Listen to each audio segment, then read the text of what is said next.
श्री दुर्गा सतसती अध्याय 11। तदंतर ऋषि ने कहा, देवी द्वारा शुभवन होने पर इंद्रादिक देवों ने अग्निदेव को आगे करके कात्यायनी देवी की स्तुति करना प्रारंभ किया।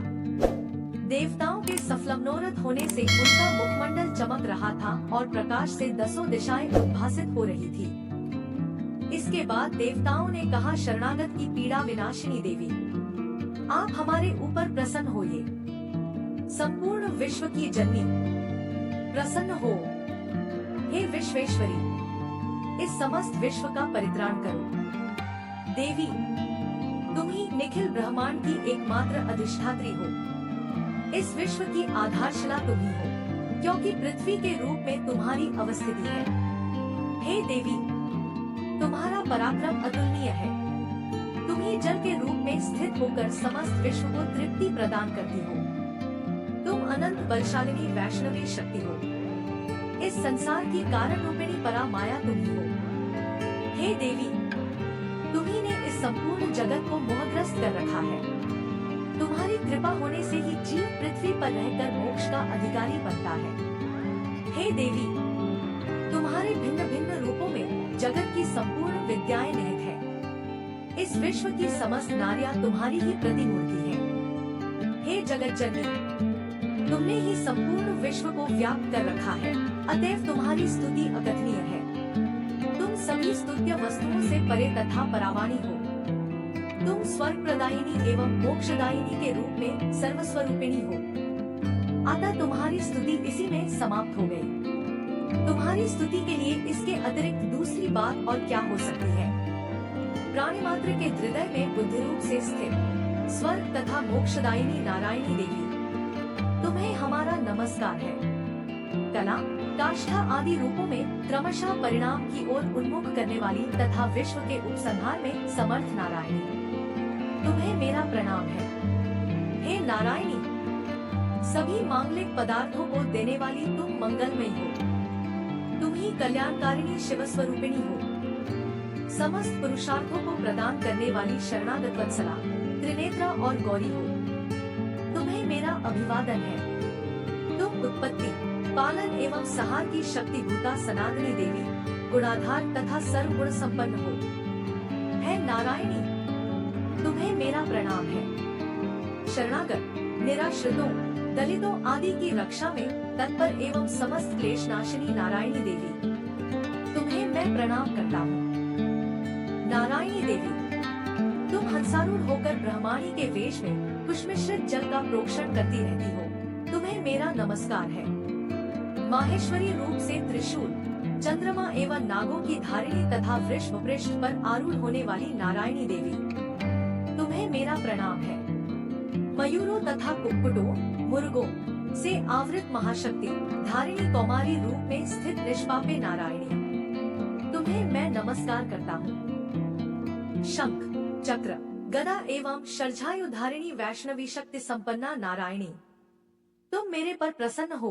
तुम्हें मेरा प्रणाम है। हाथ में भयंकर चक्र लिए पृथ्वी को अपने दाढ़ों पर उठाए हुए वाराही रूप वाली कल्याणकारिणी नारायणी, तुम्हें मेरा नमस्कार है। दानवों के सहार में नृसिंह रूप से उद्यत तथा त्रैलोक्य रक्षिणी नारायणी, तुम्हें मेरा प्रणाम है।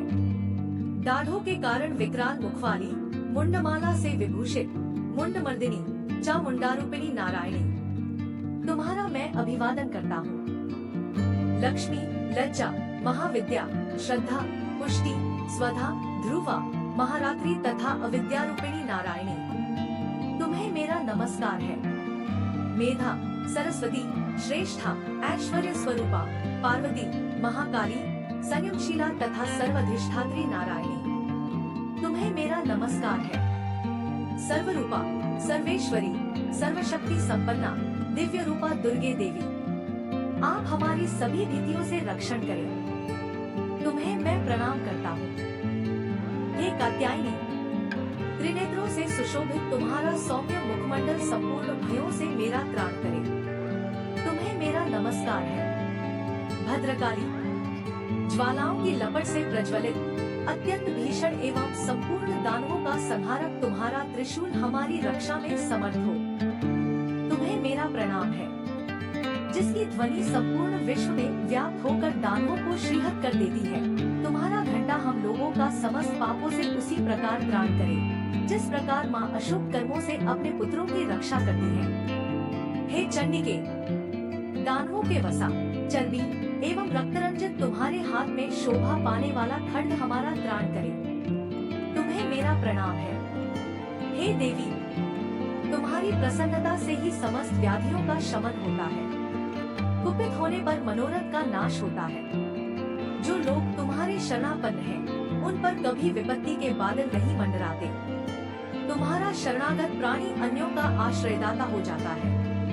हे देवी अम्बिके, तुमने अपने स्वरूप को विभिन्न भागों में विभक्त करके इन विधर्मी दैत्यों का वध किया है। तुम्हारे अतिरिक्त दूसरा इस प्रकार कौन कर सकता था? विद्याओं में ज्ञान को उद्घासित करने वाले शास्त्रों तथा वेदों में केवल तुम्हारा ही वर्णन है, किसी अन्य का नहीं। अज्ञान रूपी अंधकारावृत से ममता रूपी गर्त में इस विश्व को भ्रमित करने वाली तुम्हारी शक्ति के अतिरिक्त कोई अन्य शक्ति नहीं है। जहाँ पर राक्षस, भयानक विषधर सर्प, शत्रु और लुटेरों का गिरोह एवं दाग हो, वहाँ तथा समुद्र के मध्य में साथ रहकर खुद सतत ही विश्व का कल्याण करती रहती हो। हे विश्वेश्वरी, तुम विश्व की पालन करजी, विश्वरूपा और संपूर्ण विश्व की धारित्री हो। तुम भगवान विश्वेश्वर के लिए भी स्तुत्य हो। जो लोग भक्ति पूर्वक तुम्हारी वंदना करते हैं, वे विश्व के शरणदाता बन जाते हैं। हे देवी, प्रसन्न हो। जिस प्रकार तुमने असुरों का संहार करके शीघ्र ही हम लोगों को भयमुक्त किया है, उसी प्रकार हमें सदैव शत्रु भय से राहित्य दिलाती रहो। आप समस्त जगत के महाताप का विनाश करें। उत्पात एवं पापों के फलस्वरूप उत्पन्न होने वाली महामारी आदि उपद्रवों को शीघ्र ही दूर करें। विश्व की पीड़ा निवारिणी देवी, हम सब तुम्हारे चरणों में नमन करते हैं। हमारे ऊपर प्रसन्न हो। त्रैलोक्यवासियों की आराध्या परमेश्वरी, सब लोगों को वर प्रदान करो। तब देवी ने कहा, देवो, मैं वरदान देने के लिए तैयार हूँ। तुम अपना इच्छित वर मुझसे मांग लो। संसार के लिए मंगलकारी वरदान मैं अवश्य ही दूंगी। देवताओं ने कहा, है सर्वेश्वरी, तुम इसी तरह त्रैलोक्य की बाधाओं का निवारण करती रहो और हमारे शत्रुओं का नाश करो। इतना सुनकर देवी ने कहा, देवो, वैवस्वत मनवंतर के 28वें युग में शुंभ निशुंभ नामक 2 अन्य दानवों का प्राकट्य होगा। उस काल में मैं नंदगोप की पत्नी यशोदा के गर्भ से अवतरित होकर विंध्य पर्वत में वास करूंगी और उन दोनों कथित दानवों का वध करूंगी। इसके अनंतर मैं पृथ्वी पर भयंकर रूप से अवतरित होकर वैप्रचित नामधारी असुरों का संहार करूंगी। दैत्यों को अपना आहार बनाते समय मेरे दांत अनार पुष्प की भांति लाल वर्ण के हो जाएंगे। इस कारण स्वर्ग के देवता और भूतल के मनुष्यगण सदैव मेरी स्तुति के समय मुझे रक्तदंतिका नाम से संबोधित करेंगे। इसके बाद जब पृथ्वी पर 100 वर्षों तक अवर्षण का प्रकोप रहेगा, तब मुनियों के स्तवन से मैं भूमि पर अयोनिजा नामक रूप में प्रकट होंगी। उत्पन्न होते ही मैं मुनियों को शत नेत्रों से देखूंगी। तब सभी दानव शताक्षी नाम से मेरा गुणानुवाद करेंगे। देवो, उस समय मैं अपने शरीर से उत्पन्न शापों द्वारा ही संपूर्ण विश्व का भरण करूंगी। वर्षा न होने तक वे केवल शाप द्वारा ही जीवन धारण करेंगे। इस प्रक्रिया के कारण पृथ्वी में शाकंभरी नाम से मेरी प्रसिद्धि होगी। उस अवतार से मैं दुर्ग नामक महादानव का वध करूंगी। इससे मेरा नाम दुर्गा देवी के नाम से विख्यात होगा। फिर जब मैं भीम रूप बनकर मुनियों के रक्षार्थ हिमालयवासी दानवों का भक्षण करूंगी, उस समय सभी मुनिवर भक्तिपूर्वक मस्तक झुकाकर मेरा स्तवन करेंगे। उस समय मेरा नाम भीमा देवी के नाम से विश्रुत होगा। इसके बाद जब अरुण नामक असुर त्रैलोक्य में उपद्रव करेगा, तब मैं लोकक्षांत षट्पाद्युक्त असंख्य भ्रमरों के वेश में उनका विनाश करूंगी।